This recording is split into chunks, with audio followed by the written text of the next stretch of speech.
guys, please join me in welcoming Shannon Kaiser, life coach, mentor, and author of The Self-Love Experiment. Shannon, thank you so much. Hi, it's awesome to be here. I'm so excited. I'm super stoked. I love the work you do. I'm really excited to get into it. So I want to start off with, if anyone at home struggles with self-love, men or women, I want you to raise your hand right now. Or lack of self-confidence or low self-esteem, right? In the comments, raise your hand. I'm raising my hand. Paul's raising his hand. Raise your hand, Steve. Steve. He's like, I'm not raising it. Okay, too. There we go. Yeah, because I want to know, why is self-love so hard? Why are we so mean to ourselves? You know, it's not something we're taught. I think if our parents didn't love ourselves, then how can they teach us, right? Society tells us that we have to be skinnier, richer, smarter, have the better job, whatever it is. Yeah. So we're always walking around feeling like there's this doubt. And in research for my book, I discovered that 90% of women hate their bodies. That's so sad. Yeah, and 95% of people, including men, want to change something about themselves. Wow. And I used to be like that too, which is what started the self-love experiment. Yeah, I think we all are. And you have been called the happiness expert. It's like, what it look amazing, because I can barely get out of bed some days, so that's congratulations. But how does one become an expert on happiness? You know, it's interesting because I haven't always been doing the work that I do as a writer and coach. I actually was the opposite of happy. All through my 20s, I was in a corporate career. I worked in advertising. I was living in Chicago, and it looked like I had it all together. I was, working on these huge accounts, and by society standards, I was a triathlete too, so super fit, and it looked like that girl's happy, she's got a lot of money, she has a man who wants to marry her. But on the inside, I was crying myself to sleep every night. I was suffering from eating disorders, and my doctor diagnosed me with depression. And so I had a turning point where I said, you know what? How happy can you really be if you don't love yourself? And I left all of what wasn't working, and that's one of the principles in my book, The Self-Love Experiment. To get what you want, you have to let go of what you don't want. And I wanted happiness. So I had to look at all of the things in my life that weren't working, and one step at a time, move myself towards what I want, which is my life purpose, to be a writer and a coach. That is amazing. And so the happiness kind of expert just kind of came in with me following my heart. That is incredible. That is amazing. And why do you feel like happiness is so hard to find, but not only find, but to hold on to? Why is it so tough for humans? It's interesting because it is this elusive there. And I call it the almost paradise syndrome. And I think it's when I lose the weight, then I'll be happy. Right. When I get more money, when I get my soulmate, we're always chasing. And it's like this thing that's out there. And the truth is, I lost all the weight and I still wasn't happy. I found what I thought was the soulmate. And we get these things we think we want, and really what we're looking for is outside, but we have to recognize, and that's what the self-love experiment is, going inward and recognizing that the love you want is really within you. That's beautiful. Yeah. That is amazing. And what are some ways that you find or have found that we sabotage our own happiness? Yeah. How do we do that? Sometimes we don't even realize we're doing it. It's when you get up in the morning and you look at yourself, you're like, oh, I have a zit, or oh, I can't believe all the things I didn't do yesterday. And we start off on the wrong foot. It could be the judgment that we put on ourselves for, oh, I could have had a better day at work today, or I should have said something.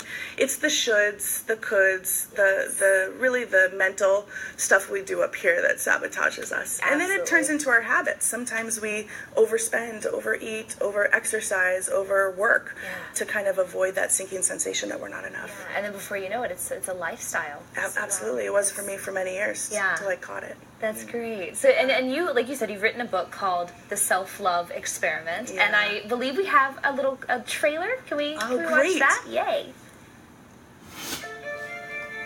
We've been taught to believe that in order to be happy, we have to look a certain way. Our bodies need to be a certain shape and size. And when we don't fit this ideal, we feel unworthy, like something is wrong with us. When we listen to our inner critic, the inner voice telling us, I wish I was different. Something's wrong with me. I'm not good enough. I'm unworthy. It's not going to work out. I hate my body. If only I was smarter, stronger, Thinner, taller. Wasn't so awkward. Not so ugly. Not so me. We feel inadequate, small, even invisible.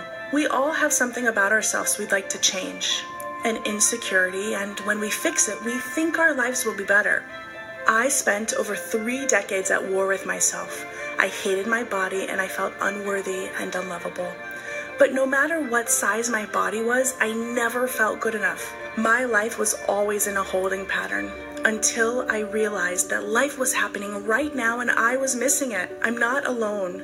91% of women hate their bodies. 95% of people want to change something about themselves. And 6 out of 10 people are concerned with the way they look and opt out of important activities. The problem is anxiety about our flaws can keep us from living our highest potential. We have to get out of our heads and into our hearts. I wanted to know if it was possible to become your own best friend. So I set out on an incredible journey to find out. Through my own experiment, I discovered that self-love is not about how you look or what you do. It's about how you live. When you show up for yourself, you can remove the inner critic and turn it into, I care about me. I'm beautiful. I accept myself. I'm so strong. Let me do it. I'm amazing. I love myself. Whether you want to achieve weight loss, land your dream job, find your soulmate, or get out of debt, it all comes back to self-love and accepting yourself first. In my new book, The Self-Love Experiment, I take you on an extraordinary journey into true love and self-acceptance. Don't forget that you are an amazing, beautiful, and extraordinary person. If you're ready to become your own best friend, I invite you to dive into the self-love experiment.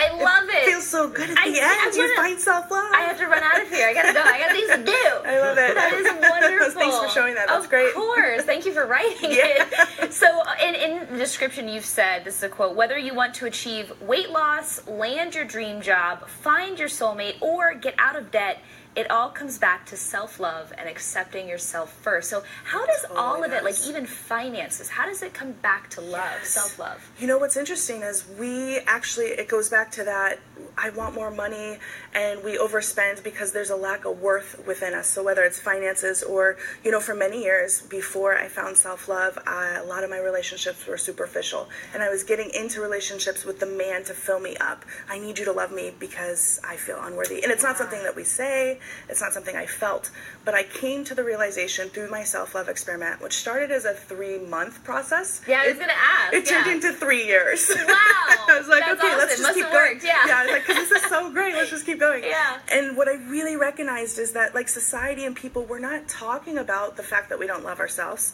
but it's in our actions. It's in the fact that we, you know, all of the habits we do that we don't really like about ourselves, whether it's overeating, overspending. And so it really does come back to the lack of self-worth. So give yourself what you think you're going to get when you buy that awesome new blouse, or when you're chasing the man or the woman. Like, give yourself that love first is really the key. I love that. And so this book, can it teach me how to love myself? Absolutely. Absolutely. Oh, that's great. And I say that, I say that extremely unapologetically, because this book taught me how to love myself. So I healed, since the process of the writing the book took almost 3 years.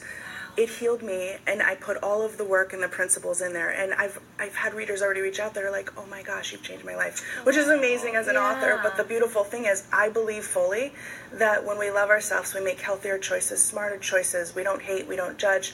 So really, the more of us that can choose self-love, the more powerful we can be all together. And then the more love you're putting out into the world, so you're kind of changing the world by loving yourself. That's exactly it. And that's a key amazing. point in my actual experiment, where I got to a place, because it's not all roses the whole time. Oh, no. It's work, right? Yeah. There's some steps you have to take to look at the beliefs that are blocking you.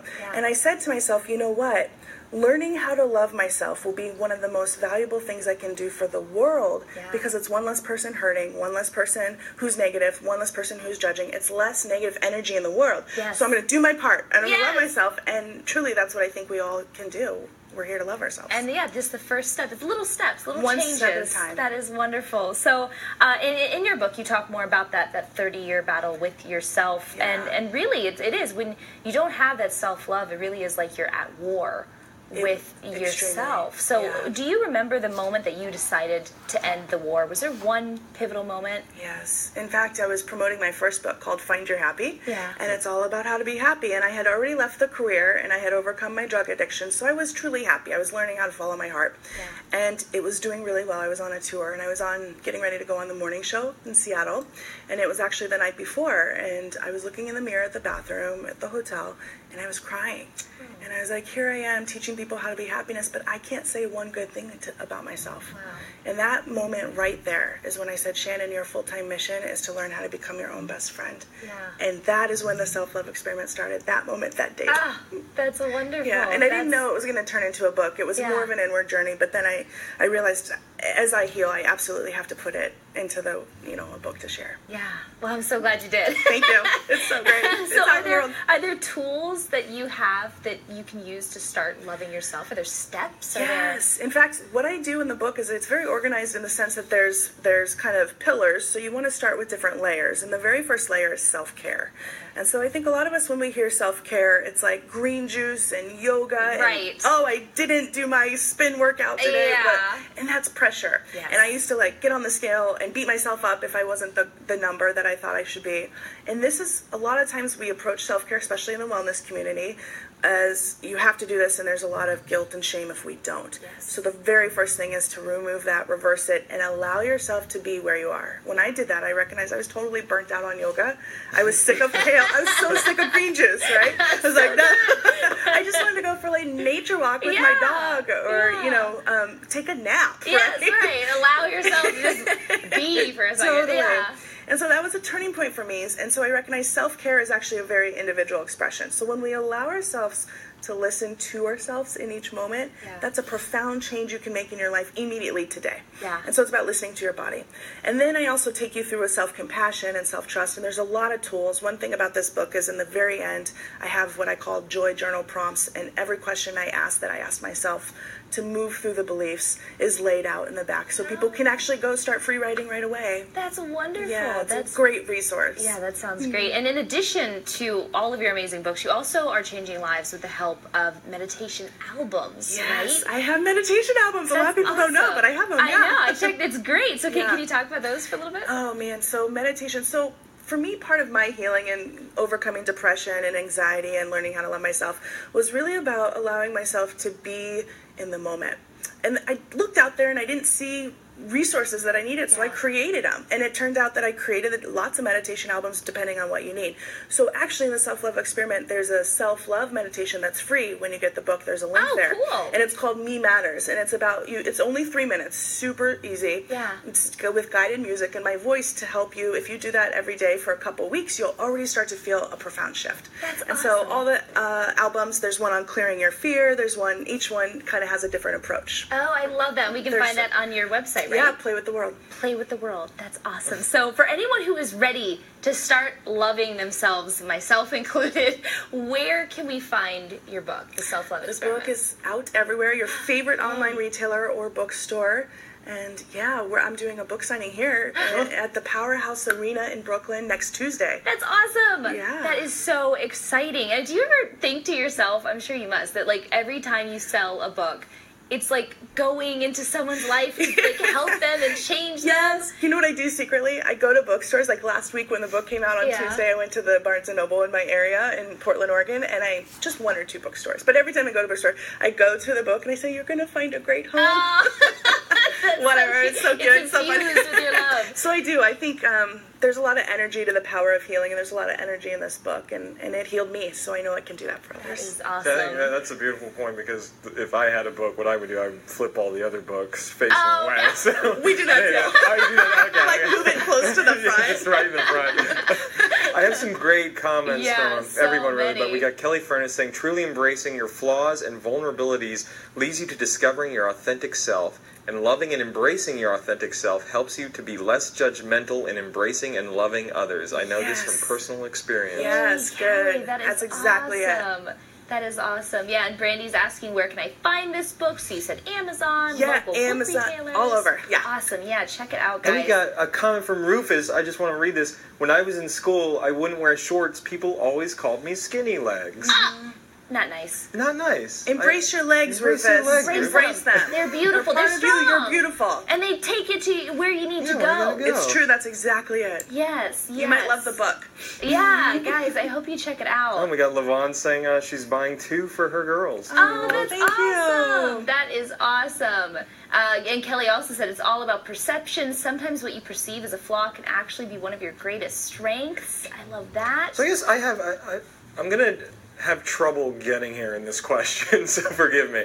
I'm going to try to figure out a way to word it, but so I guess at what length is, because say I want to better myself, I guess, and shouldn't you not be happy with yourself at some level? I guess because couldn't that risk stagnation in a way? Am I wording like I only have, say right now I have 4 abs that are visible, but I want 8. I want 8 washboard abs. I so get what you're saying, and I would say, well, you have 4, so it's about compassion and embracing what you have. So that's better than maybe 2, right? Or 0. So it's about meeting yourself where you are, and that's the key, and coming to the changes you want to make from a place of love. So before, when I was a triathlete and suffering from eating disorders, it was so much, I have to change because I'm not good enough. I have to meet this goal because society says I don't have the body that looks like, or all the other people, and we compare ourselves. What self-love gives you is, I accept myself as I am, and I'm going to love myself, and then from there make positive changes. So it's all about how you approach your goals. Absolutely. You still have goals, but absolutely, and I love that, because a lot of people are like, are you just going to settle, or are you going to binge eat all the time? And that's not what it is at all. It's really I'd be okay with that. maybe it's ice cream every day. Yeah, I only have $1 billion, but I $2 billion. I'll love it. It comes back to self-compassion. Yes, and being kind. Absolutely. Treating yourself with kindness. Well, thank you so much. Thank you. It's been so fun being here. And thank you for the work, the message that you're spreading. It's so important. I think so many people need to hear it, you're doing really wonderful work. Thank you. It's amazing. So it's guys, been awesome being here. Please check out the Self-Love Experiment. Wonderful book. Be sure to check out her website, playwiththeworld.com. Lots of great resources. Thank you again so much. This is so great. And guys, thank you for your questions and comments. We